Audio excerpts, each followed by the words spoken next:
أعوذ بالله من الشيطان الرجيم. بسم الله الرحمن الرحيم. وما أرسلناك إلا كافة للناس بشيرا ونذيرا ولكن أكثر الناس لا يعلمون. ويقولون متى هذا الوعد إن كنتم صادقين. قل لكم ميعاد يوم لا تستأخرون عنه ساعة ولا تستقدمون. وقال الذين كفروا لن نؤمن بهذا القرآن ولا بالذي بين يديه ولو ترى إذ الظالمون موقوفون عند ربهم يرجع بعضهم إلى بعض القول يقول الذين استضعفوا للذين استكبروا لولا أنتم لكنا مؤمنين. قال الذين استكبروا للذين استضعفوا أنحن صددناكم عن الهدى بعد إذ جاءكم بل كنتم مجرمين. وقال الذين استضعفوا للذين استكبروا بل مكر الليل والنهار إذ تأمروننا أن نكفر بالله ونجعل له أندادا وأسروا الندامة لما رأوا العذاب وجعلنا الأغلال في أعناق الذين كفروا هل يجزون إلا ما كانوا يعملون. صدق الله مولانا العظيم وصدق رسوله النبي الكريم ونحن على ذلك من الشاهدين والشاكرين والحمد لله رب العالمين. بزرگان محترم، برادران عزیز اور محترم خواتین، پچھلے دنوں مختلف مسائل پیش آتے رہے، کچھ کرونا کے، کچھ حالات کے. اس کی وجہ سے درس میں کے اندر بھی باقاعدگی نہیں رہی. میری دعا ہے اللہ تعالیٰ سے کہ اللہ تعالیٰ اس میں باقاعدگی فرمائے. اور یہ جو وبا پھیلی ہوئی ہے کرونا کی، اور اس کے علاوہ دیگر بے شمار قسم کی بیماریاں ہیں، اللہ تعالیٰ ان بیماریوں سے ہم سب کی حفاظت بھی فرمائے. اور جو لوگ کرونا میں یا اس کے علاوہ کسی بھی بیماری میں مبتلا ہیں، اللہ تعالیٰ ان سب کو مکمل شفا، تندرستی اور عافیت عطا فرمائے. سورہ سبا کی آیت نمبر 28 ہے. فرمایا اللہ رب العزت نے وما ارسلناک الا کافۃ للناس بشیرا ونذیرا. ہم نے آپ کو یعنی نبی کریم صلی اللہ علیہ وسلم کو تمام بنی نوع انسان کے لیے، پوری دنیا کے لیے اور قیامت تک کے لیے ہم نے آپ کو بھیجا. یعنی دیگر انبیاء اکرام علیہ الصلاۃ والسلام تو ایک مخصوص مدت کے لیے آئے اور مخصوص قوموں کے لیے آئے، لیکن نبی کریم صلی اللہ علیہ وسلم یہ مخصوص مدت کے لیے نہیں، نہ مخصوص کسی قوم کے لیے آئے، بلکہ نبی کریم صلی اللہ علیہ وسلم کی آمد وہ پوری بنی نوع انسان کے لیے قیامت تک جتنے لوگوں نے آنا ہے، نبی کریم صلی اللہ علیہ وسلم سے لے کر قیامت تک جتنے انسانوں نے آنا ہے، ان سب کے لیے نبی کریم صلی اللہ علیہ وسلم کی تعلیمات ہے. اور یہ آپ کو معلوم ہے، کوئی نئی بات نہیں،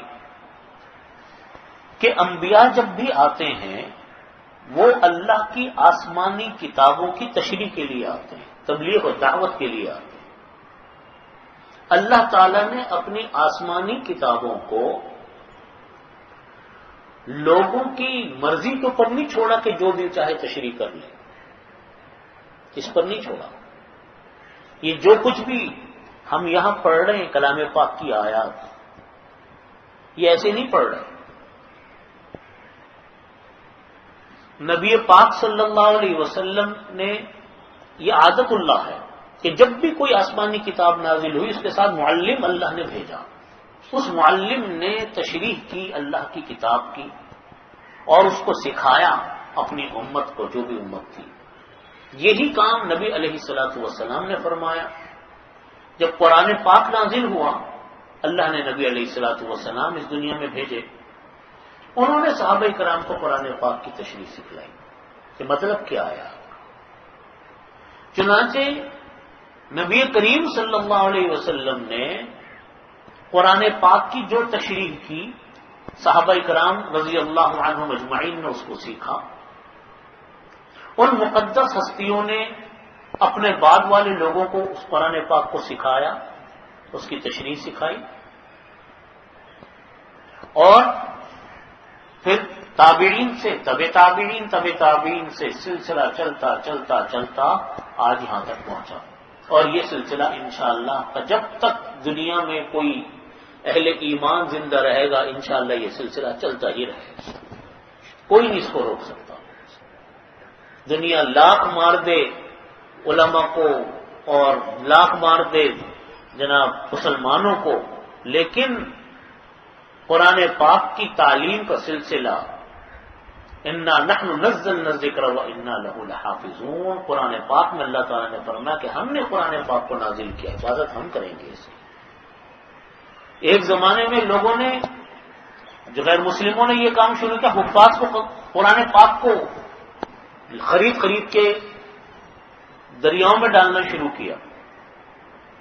لوگ ان کے پاس گئے، ان نے کہا کرنے کیا لگے ہو بھائی، یہ بچے جو ہیں نا، یہ بچے ان کے سینوں میں اللہ نے کلام پاک محفوظ کیا ہوا ہے، کہاں سے نکالو گے؟ تو یہ تو اللہ کا کتاب ہے، اللہ کا دین ہے، اللہ ہی اس کی حفاظت کرنے والے ہیں.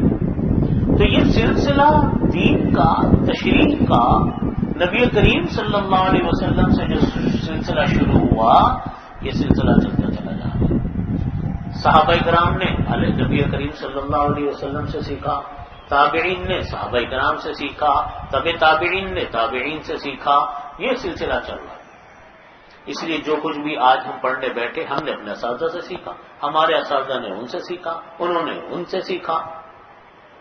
اسی لیے ایک حدیث شریف میں آتا ہے کہ جو کوئی انسان قرآن پاک کی تشریح کرتا ہے، تفسیر کرتا ہے بغیر سیکھے ہوئے اپنے استاد سے، اگرچہ وہ صحیح تشریح کرے تب بھی غلط ہے. اگرچہ وہ صحیح تشریح کرے تب بھی غلط ہے، کیونکہ اس نے سیکھا ہی نہیں کسی سے. یہ دنیا تو سیکھنے کی دنیا ہے، سیکھے بغیر کچھ نہیں ہوتا. اس کی مثال میں اس طرح دیتا ہوں.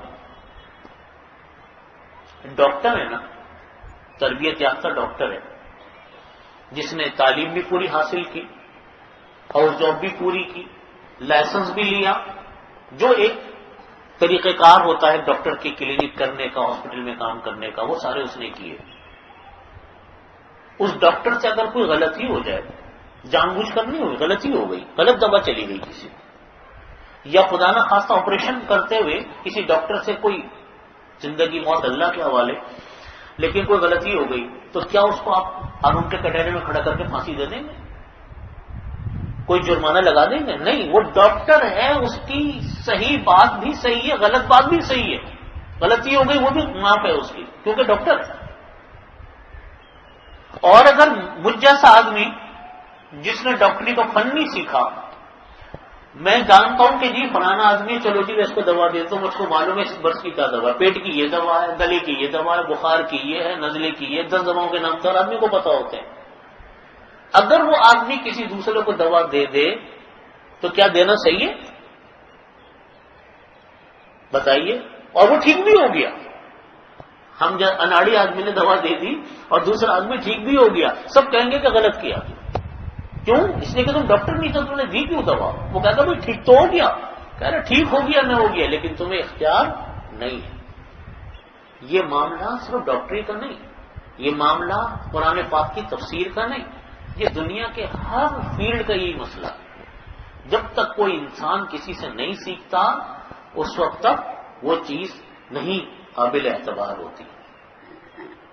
اس لیے قرآن پاک کی تشریح، قرآن پاک کی تفسیر میں جب یہ پڑھ رہا ہوتا ہوں، آپ کو پڑھ کے بھی سناتا ہوں درمیان میں، کہ پوچھا حضرت عبداللہ ابن عباس سے، پوچھا حضرت عبداللہ ابن مسعود سے۔ کیوں پوچھتے ہیں؟ وہ بھی تو بہت بڑے بڑے عالم ہیں جو پوچھنے والے ہیں۔ وہ یہ اس لیے پوچھتے ہیں کہ آپ بتائیے کہ آپ نے نبی کریم صلی اللہ علیہ وسلم سے سیکھا کیا۔ وہی اصل چیز ہوتی ہے، وہی جان ہے، وہی روح ہے۔ تو آپ صلی اللہ علیہ وسلم کو اللہ نے پوری دنیا کے لیے بھیجا، قیامت تک کے لیے بھیجا۔ کوئی نبی کسی بھی حوالے سے اس دنیا میں اب نہیں آ سکتا، یہی عقیدہ ختم نبوت ہے۔ کوئی لاکھ تشریح کر لے، جیسا کہ ہمارے ہاں کوئی مدعی، جھوٹے مدعی نبوت پیدا ہوتے رہے، وہ سب جھوٹے ہیں، وہ سب دار ایمان سے باہر ہیں۔ فرمایا اللہ تعالیٰ نے کہ ہم نے آپ کو تمام انسانوں کی طرف بھیجا، بشیرا و نذیرا، خوشخبری دینے والا بھی بنا کر بھیجا اور ڈرانے والا بھی بنا کر بھیجا۔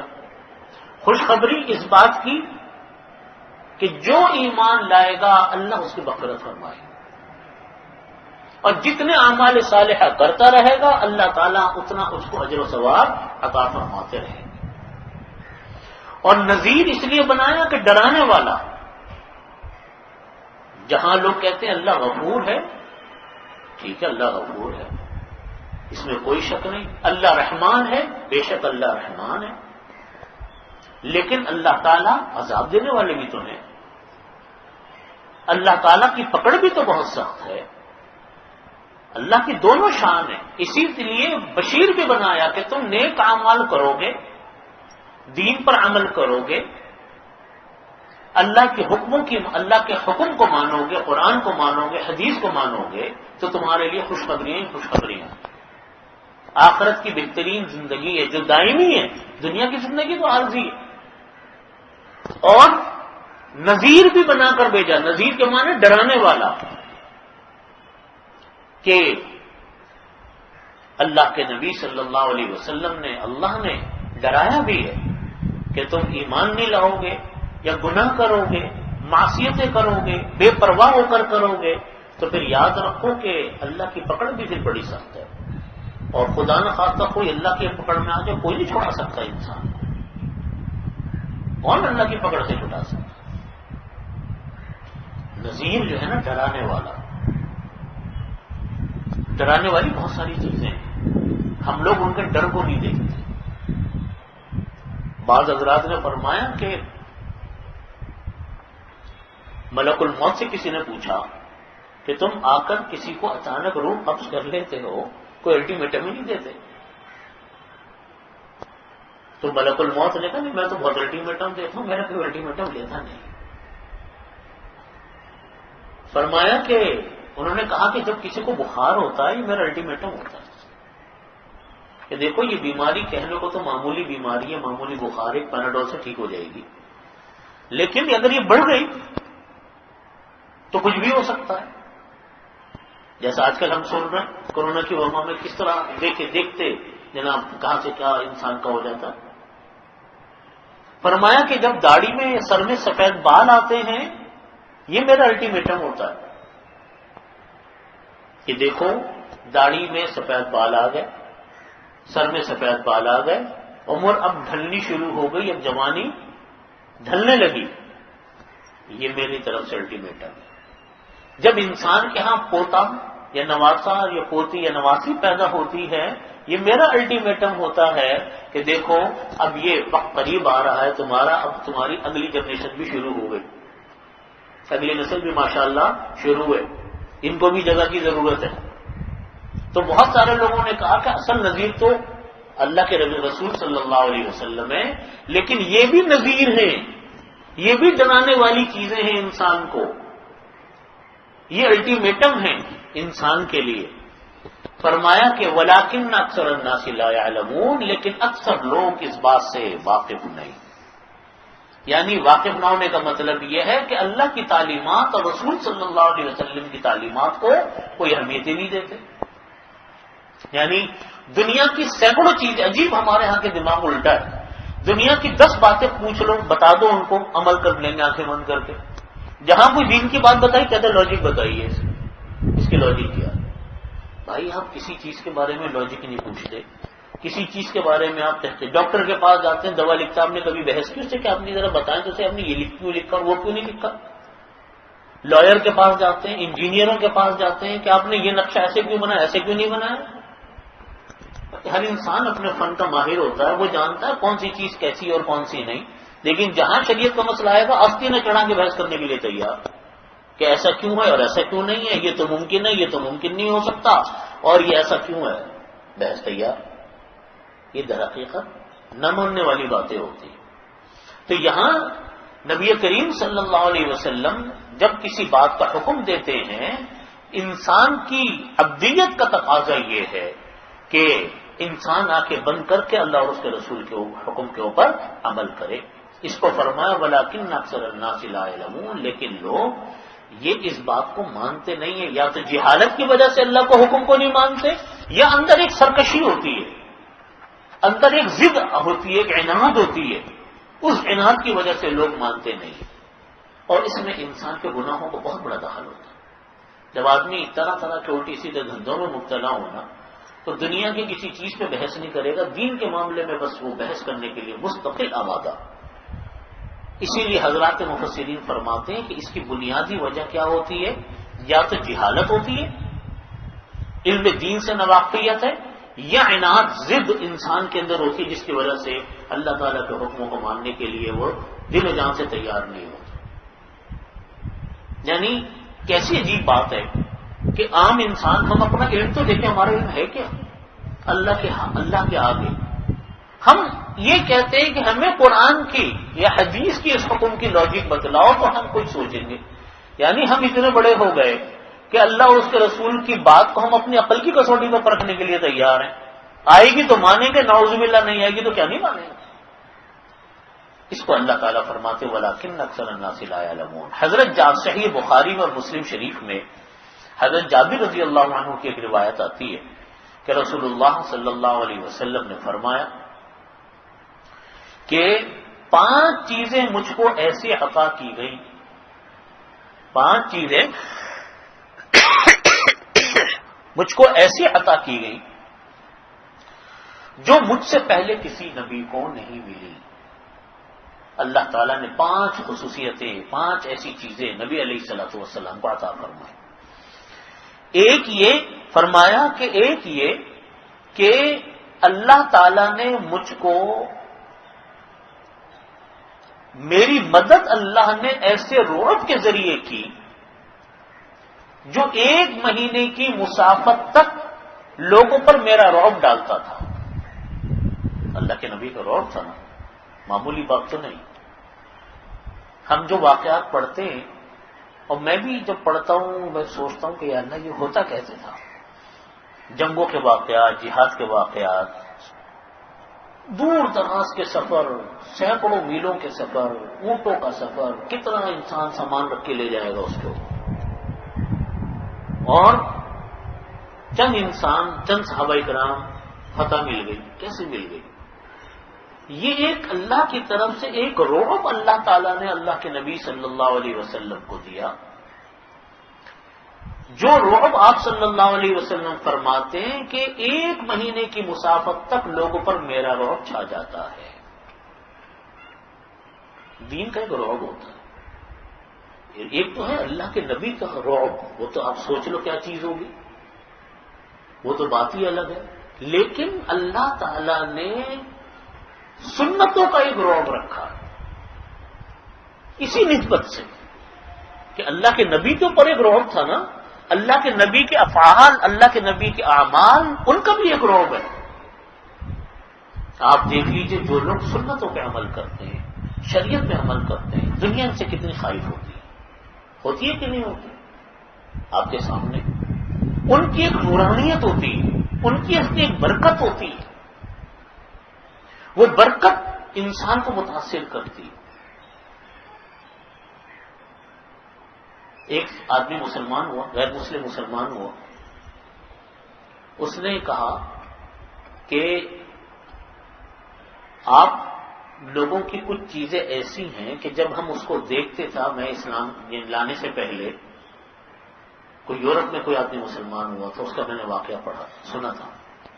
اس نے کہا تھا کہ اسلام لانے سے پہلے کچھ چیزیں آپ لوگوں کی ایسی ہیں جس سے میں بہت زیادہ میرے اوپر اثر ہوتا تھا، اور اسلام لانے کے بعد وہ مسلمانوں کو کہتا تھا کہ دیکھو ان چیزوں کو چھوڑا مت کرو.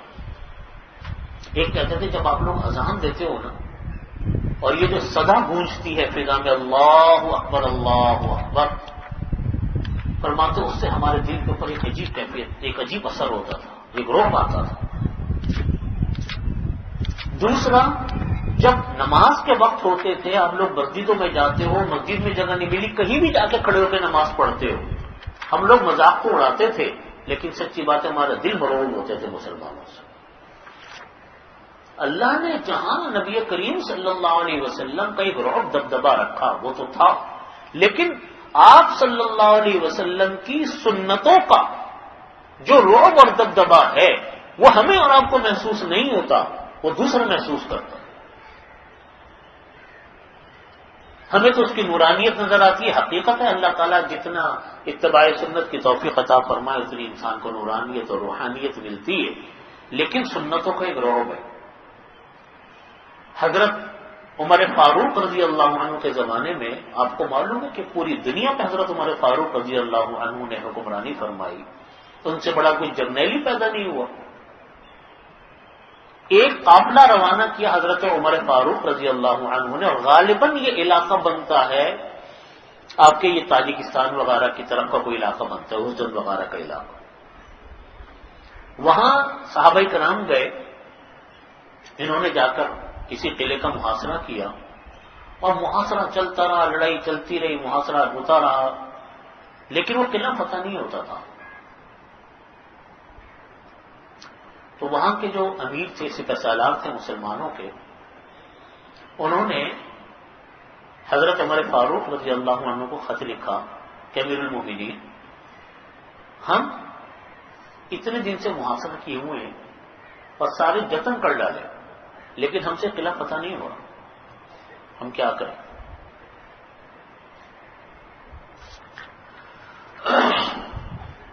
حضرت عمر فاروق رضی اللہ عنہ کو لکھا، آپ لوگ اپنے حالات کا جائزہ لو، شاید تم لوگوں نے کوئی سنت چھوڑی ہے، شاید آپ لوگوں نے کوئی سنت چھوڑی ہے جس کی وجہ سے قلعہ فتح نہیں ہوا. جب خط ملا امیر المومنین کا تو سب جوڑ کے بیٹھ گئے کہ ہم سے کہاں غلطی ہو رہی ہے، اپنا جائزہ لے. سب نے کہا کہ ہم نے مسواکیں نہیں کی اتنے دنوں سے، اور ہمیں موقع بھی نہیں ملا، ذہن بھی نہیں کیا کہ مسواک ہم سے چھوٹی ہوئی ہے. اب فتح میں مسواک کا کیا کام؟ مسواک دانتوں کی چیز، لیکن سنت کا ایک روح، سنت کی ایک برکت، ایک نور، ایک روحانیت. سب صحابہ کرام لگ گئے درختوں کے اوپر، ٹہنیاں توڑی، اس کی مسواکیں بنائی، مسواکیں بنا کے سب نے اپنے دانتوں کے اوپر پھیرنی شروع کی. دشمن یہ سمجھا کہ یہ ہمیں کچا کھانے کی تیاریاں کر رہے ہیں، شاید جو دانت تیز کر رہے ہیں اپنے یہ لوگ. میں نے عرض کیا نا کہ اللہ تعالیٰ ایک روب ڈالتے ہیں، سنت کا ایک روب ہوتا ہے. وہ اب جو اگلی کوشش کی وہ قلعہ فتح ہوگی. یہ سنت کی برکت کہ ہماری داڑیاں ہوتی ہیں، ہمارے ہاں تو لوگ مذاق اڑاتے ہیں داڑیوں کا، ہے نا جی، ہمارے اسلامی لباسوں کا مذاق اڑاتے ہیں، ٹھیک ہے اڑاتے ہیں، لیکن اللہ تعالیٰ نے ان داڑھی میں، اللہ تعالیٰ نے ان تمام ہر طرح کی سنت میں ایک ایسا رعب رکھا ہے کہ ہم اس کا اندازہ لگانا مشکل ہے. ایک اس کی برکت، اس کی روحانیت الگ ہوتی ہے. ایک صحابی تھے، کسرا کا واقعہ. کسرا سپر پاور طاقت، آپ صلی اللہ علیہ وسلم کو میں نے جب ہم نے غزوہ احزاب جب ہم نے پڑھی، غزوہ خندق جب ہم نے پڑھا، اس وقت ہم نے یہ واقعہ بھی پڑھا تھا کہ آپ صلی اللہ علیہ وسلم کو اس وقت بشارت دے دی گئی تھی کہ آپ کے حضرات قیصر اور کسرا کو فتح کریں گے. اس وقت کوئی سوچ بھی نہیں سکتا تھا کہ قیصر اور کسرا فتح بھی کوئی ممکن ہے طاقتوں کو زیر کرنا. تو خیر حضرت عمر فاروق رضی اللہ عنہ کا زمانہ تھا. حضرت سعد بن ابی وقاص رضی اللہ عنہ کی زیر قیادت لشکر گیا کسریٰ سے لڑنے کے لیے. فارس رستم اس کا سربراہ لڑنے گیا. مذاکرات کے لیے صحابہ کرام کسریٰ کے محل میں گئے. وہاں جب کسریٰ کے محل میں پہنچے تو جو مذاکرات ہوئے سو ہوئے. بعد میں سفارتی آداب کے تحت ان کو کچھ چائے وغیرہ خدمت وغیرہ ان کی گئی, تواضع کی گئی. تو ایک صحابی تھے, ان کے ہاتھ سے نوالا نیچے گر گیا. تو انہوں نے سنت کے مطابق نوالے کو اٹھایا, صاف کیا, کھا لیا کہ اللہ کا رزق ہے, اس کو ضائع نہیں کرتے.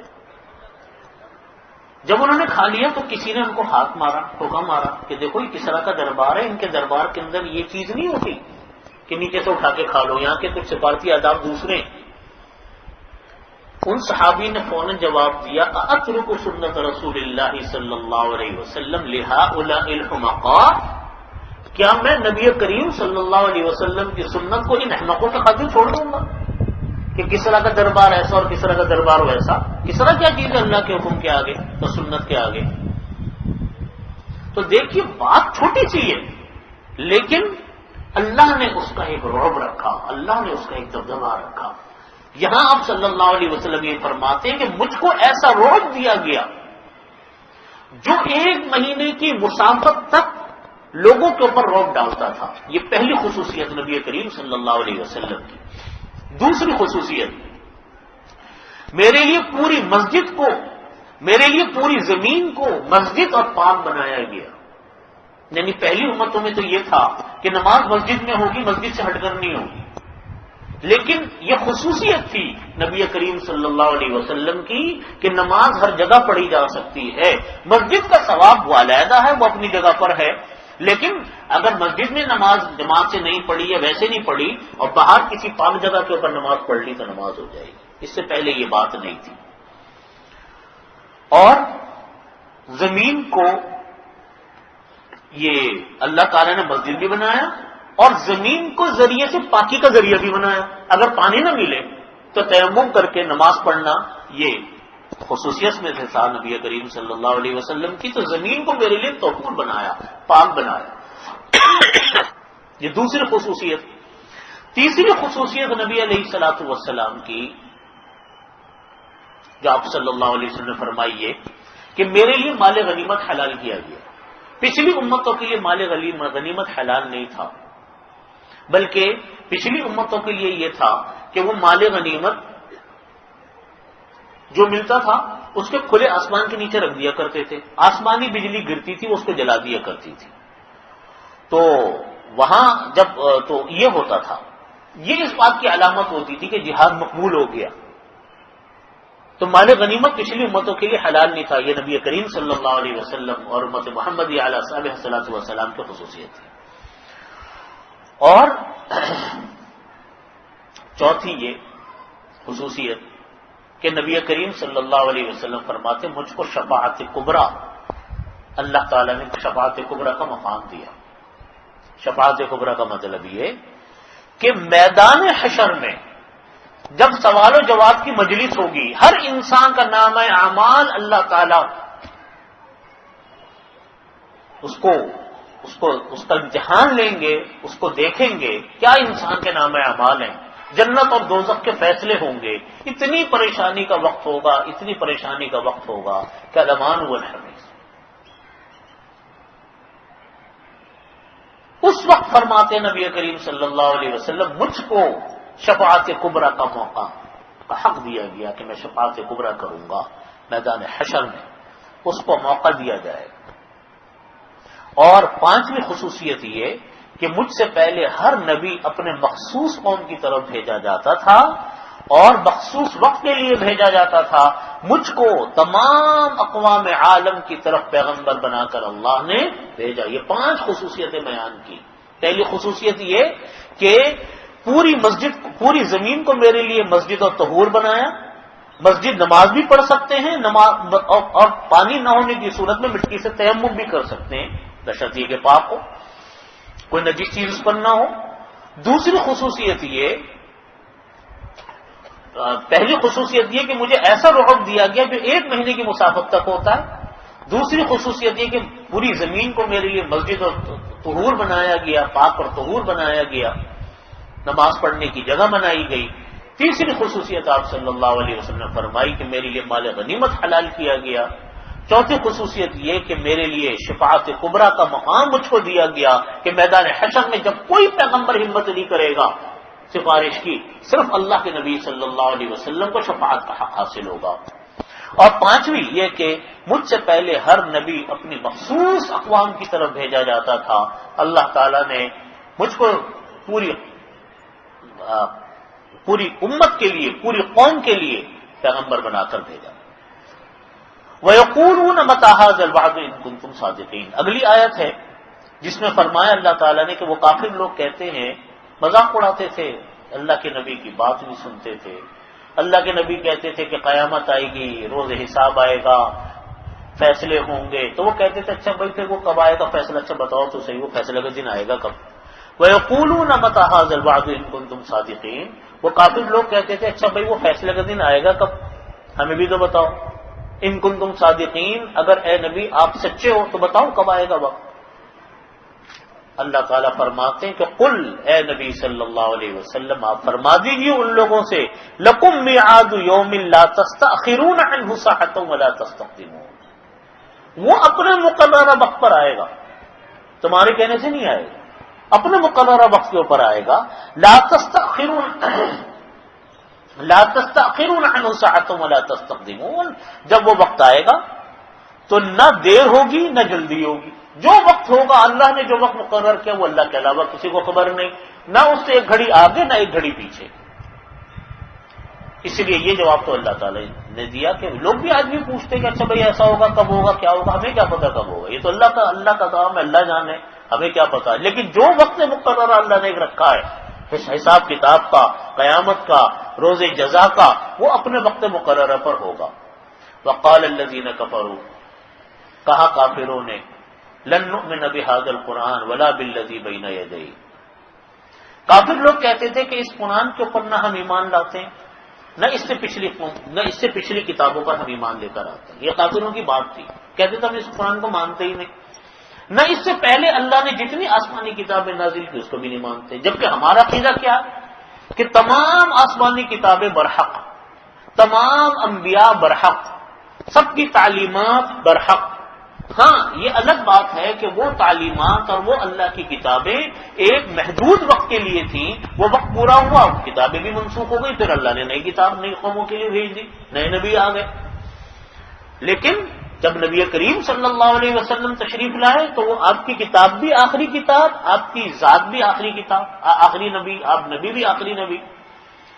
اللہ تعالیٰ فرماتے وَلَوْ تَرَىٰ إِذِ الظَّالِمُونَ مَوْقُوفُونَ عِندَ رَبِّهِمْ، اگر آپ دیکھیں کہ مظالم لوگ یعنی کافر لوگ جو اللہ کی مانتے نہیں، اللہ کے حکموں کی اتباع نہیں کرتے، وہ موقوفون عند ربہم، اللہ تعالیٰ روز قیامت کا منظر بیان کر رہے ہیں کہ کافروں کا یہ حال ہوگا، ابھی تو بحث کر رہے ہیں، ابھی تو اللہ کے حکموں کا مذاق اڑا رہے ہیں، اللہ کے حکموں کا مذاق اڑا رہے ہیں، لیکن اللہ تعالیٰ فرماتے ہیں کہ ان کا یہ حال ہوگا کہ جب یہ اللہ کی بارگاہ میں کھڑے ہوں گے، یرجع بعضهم الی بعض القول، ایک دوسرے سے بات کریں گے، ایک دوسرے سے بحث و تکرار کریں گے۔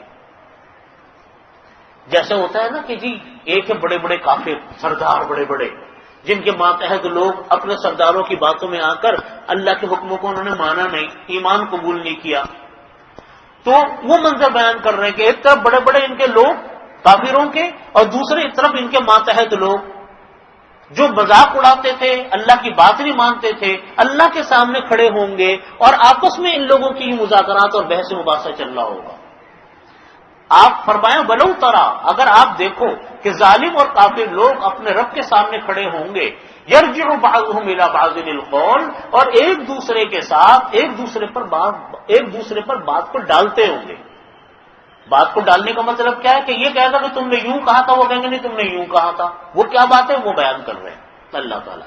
یقول الذین استضعفوا للذین استکبروا، کمزور لوگ، ماتحت لوگ اپنے بڑے بڑے سرداروں سے کہیں گے لولا انتم لکنا مؤمنین، تم ہی لوگ ہمارے لیے مصیبت تھے، اگر تم لوگ نہ ہوتے تو ہم تو ایمان قبول کر لیتے، تم نے ہمیں گمراہ کیا۔ اپنے سرداروں سے کہیں گے ہم تمہاری باتوں کے چکروں میں آ گئے، تمہارے ڈر سے بیٹھ گئے، تمہاری باتوں میں ہم آ گئے، اگر تم لوگ درمیان میں نہ ہوتے ہم تو ایمان قبول کر لیتے، اس مصیبت میں آج مبتلا نہ ہوتے آخرت کی۔ اب جو بڑے سردار ہیں وہ کیا کہیں گے؟ وقال الذین استکبروا للذین استضعفوا، جو بڑے سردار ہوں گے، ان کے قوم کے بڑے لوگ ہوں گے، وہ کمزور لوگوں سے کہیں گے نحن صددناکم عن الہدی بعد اذ جاءکم بل کنتم مجرمین، وہ کہیں گے کہ کیا ہم نے تم کو روکا تھا ہدایت سے، حالانکہ تمہارے پاس تو ہدایت آ گئی تھی، اپنی عقل سے سوچنا چاہیے تھا، تم نے ہماری بات مانی کیوں؟ تم ہی لوگ گناہ گار ہو، تم ہی لوگ مجرم ہو، تم یہ کہتے ہو کہ ہم نے روکا، بڑے لوگوں نے روکا، ہم نے نہیں روکا، ہدایت تو تمہارے پاس بھی آئی تھی، اپنی عقل سے کام کرتے، گناہ گار تم ہو۔ وقال الذین استضعفوا للذین استکبروا، پھر کمزور لوگ کہیں گے، جواب میں کہیں گے کمزور لوگ اپنے بڑے بڑے سرداروں سے کہ تم یہ کہتے ہو کہ ہمارے پاس ہدایت آئی، ہم نے نہیں مانی، بات یہ نہیں ہے، بلکہ دن رات کی تدبیریں، دن رات کے مکر و فریب ان تمہارے بڑے سرداروں کے، اس نے ہم کو روکا۔ تم لوگ دن رات تدبیریں کرتے تھے، ہمیں بہکاتے تھے، ہمیں ڈراوے دیتے تھے، ہمیں دھمکاتے تھے، ان کے چکروں میں آ کر ہم نے اللہ کی ہدایت کو قبول نہیں کیا۔ وقال الذین استضعفوا للذین استکبروا بل مکر اللیل والنہار اذ تأمروننا ان نکفر باللہ ونجعل له اندادا، کہ دن اور رات کے جو مکر و فریب تھے تم لوگوں کے، تو تم ہی ہمیں حکم یہ دیتے تھے ان نکفر باللہ، کہ ہم اللہ کی نہ مانیں، ونجعل له اندادا، اور تم لوگوں کے دن رات کے مکر و فریب یہ ہمیں حکم دیتے تھے کہ ہم اللہ کا شریک بنائیں، بتوں کی پوجا کریں، اللہ کے حکموں کی نہ مانیں۔ یہ اللہ تعالیٰ فرماتے ہیں کہ یہ ان کا منظر ہوگا، ایک دوسرے سے لڑ رہے ہوں گے، یہ ان پر بات ڈالیں گے، وہ ان پر بات ڈالیں گے۔ پہلے کمزور لوگ کہیں گے تمہاری وجہ سے تم نہ ہوتے ہم ایمان لاتے، بڑے لوگ کہیں گے کہ نہیں ہدایت تو آ گئی تھی، تم ہدایت کو قبول کیوں نہیں کیا، تم ہی لوگ گنہگار گار ہو۔ چھوٹے لوگ کہیں گے کہ نہیں دن رات آپ لوگوں تم لوگوں کا مکر و فریب، دن رات تم لوگوں کی تدبیریں، وہ ہمیں حکم یہ دیا کرتا تھا کہ ہم اللہ کی نہ مانیں، ہم شریک اللہ کے ٹھہرائیں، ہم اللہ کے حکموں کو نہ مانیں۔ یہ ہے اصل میں ہمارے ایمان نہ لانے کی وجہ۔ وَأَسَرُّوا النَّدَامَةَ لَمَّا رَأَوُا الْعَذَابَ، دونوں اپنی ندامتوں کو چھپا رہے ہوں گے، جو سربراہ ہوں گے وہ بھی اپنی ندامت کو چھپائیں گے، ان کے دل میں تو یہ بات ہوگی کہ واقعی ہم نے ان کو دبایا تھا اور ایمان قبول کرنے سے روکا تھا، اور جو کمزور ہوں گے وہ بھی یہ جانتے ہوں گے کہ ہدایت آنے کے بعد ہم نے بلا وجہ ان کی بات مان لی، ہمارے دوسرے ساتھی تھے وہ بھی تو ایمان لے آئے، ان کو تو کسی نے نہیں منع کیا، ان کو تو کچھ بھی نہیں ہوا۔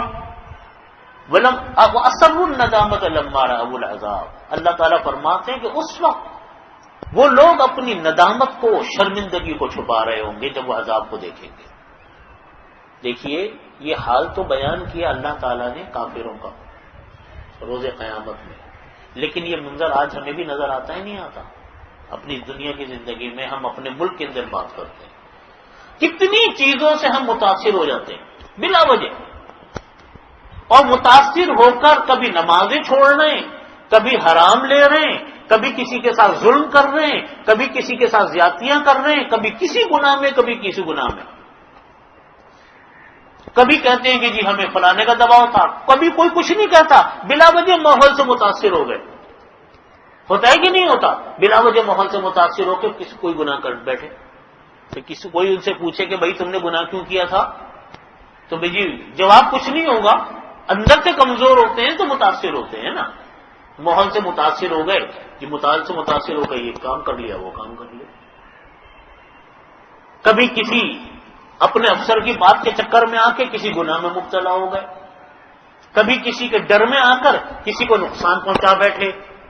یہ سب اس میں در حقیقت یہی ہوں گی، جب انسان کی پکڑ ہوگی اللہ کی بارگاہ میں، اللہ پوچھیں گے یہ کام کیوں کیا تھا، اللہ کے ہاں تو انصاف ہے، یا اللہ مجھے اس نے کہا تھا، وہ کہتا میں نے کب کہا تھا، اب وہاں وہ جھٹلا دے گا۔ اسی کو اللہ تعالیٰ فرماتے ہیں، اللہ تعالیٰ فرماتے ہیں کہ دیکھو اللہ کی مانو، اللہ کے احکامات پر عمل کرو، اور کسی سے متاثر مت ہو، کوئی کچھ نہیں بگاڑنے والا، اور اگر دنیا میں کچھ اونچ نیچ ہو بھی جاتی ہے اللہ تعالیٰ 10 ذریعوں سے اس نقصان کی تلافی پوری کر دیتے ہیں۔ آدمی کو ڈر اپنے افسر کا ہوتا ہے، آدمی کو ڈر اپنے کسی بڑے کا ہوتا ہے، تو بھائی افسر کون سا خدا ہے؟ افسر کے ہاتھ میں کون سے رزق کے خزانے آ گئے؟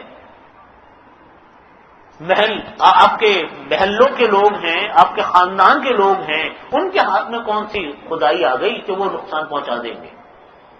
اللہ کے حکم کی، اللہ کے حکموں کو مانو۔ اللہ کے جو حکم کو مانتا ہے، جو اللہ کے حکم کو بڑا کرے گا اللہ اس کو بڑا کرے گا، جو اللہ کے حکم کو نیچے کرے گا اللہ اس کو نیچے کرے گا۔ دیکھ لو، تجربہ کر لو، جس نے اللہ کی مانی، اللہ کے حکم کو بڑا کیا، کلمۃ اللہ ہی العلیٰ، اللہ کا کلمہ ہی بڑا ہو کر رہتا ہے۔ جس نے اللہ کے کلمے کو بڑا کیا، اللہ کے حکم کو بڑا کیا، اللہ اس کو بڑا کرتا ہے۔ جس نے اللہ کے حکم کو حیثیت نہیں دی، جس نے اللہ کے حکم کو اہمیت نہیں دی، جس نے اللہ کے حکم کو نیچا کر دکھایا، اللہ بھی اس کو نیچا کرتا ہے۔ دنیا میں وہی لوگ باعزت ہو کر رہتے ہیں، دنیا میں وہی لوگ سر بلند ہو کر رہتے ہیں جو لوگ اللہ کی حکموں کی پوری پاسداری کرتے ہیں۔ وقتی طور پر ڈرو کہ وہ نقصان پہنچا دے گا، وہ ملک نقصان پہنچا دے گا، فلانا ملک آ کے ہم کو مار دے گا، یہ ڈراوے ہوتے ہیں۔ مار دے گا تو کیا ہوگا؟ مرنا کیا نہیں ہے کسی انسان کو، وقت تو سب کا آنا ہے، لیکن کوئی کسی کو کچھ نہیں کر سکتا۔ اس لیے یہ آیات یہ بیان کرتی ہیں کہ وہ منظر آنے والا ہے، اس وقت یہ بحث مباحثہ ہوگا، اس وقت بحث مباحثے کا کوئی فائدہ نہیں۔ اللہ تعالیٰ فرماتے ہیں وَجَعَلْنَا الْأَغْلَالَ فِي أَعْنَاقِ الَّذِينَ كَفَرُوا، اور ہم توق ڈالیں گے گردنوں میں کافروں کے۔ ٹھیک ہے، انہوں نے اللہ کے حکم کی پاسداری نہیں کی، وہ ایک دوسرے پر بات کو ڈالتے رہے، لیکن ہم ان کے گردنوں میں توق ڈالیں گے کافروں کے۔ هَلْ يُجْزَوْنَ إِلَّا مَا كَانُوا يَعْمَلُونَ، اور وہ لوگ بدلہ پائیں گے انہی کاموں کا جو کام کہ وہ دنیا میں کرتے تھے۔ دیکھو بعض اوقات دین کا کام کرنے میں ٹھیک ہے انسان کو مشکل بھی آتی ہے، یہ بات نہیں، دنیا میں سارے کام تو نہیں آسان ہوتے، مشکل تو آتی ہے، لیکن اللہ تعالیٰ اس مشکل کو بہت آسانی سے پورا فرماتے ہیں۔ اور سب سے بڑی بات یہ ہوتی ہے کہ اللہ تعالیٰ کی طرف سے جو مدد آتی ہے، جو نصرت آتی ہے، وہ بہت بڑی ہوتی ہے۔ بس اتنی بات رہنے دیتے ہیں، اسی پر ختم کرتے ہیں۔ وآخر دعوانا الحمدللہ رب العالمین۔ اللهم صل على محمد وعلى ال محمد كما صليت على ابراهيم وعلى ال ابراهيم انك حميد مجيد۔ ربنا ظلمنا انفسنا فإن لم تغفر لنا وترحمنا لنكونن من الخاسرين۔ يا حي يا قيوم برحمتك استغيث اصلح لنا شأننا كله ولا تكلنا إلى أنفسنا طرفة عين۔ اللهم إنا نسألك تمام العافية ونسألك دوام العافية ونسألك الشكر على العافية ونسألك الغنى عن الناس۔ یا اللہ ہمارے تمام گناہوں کو معاف فرما، تمام صغیرہ کبیرہ گناہوں کی مغفرت فرما۔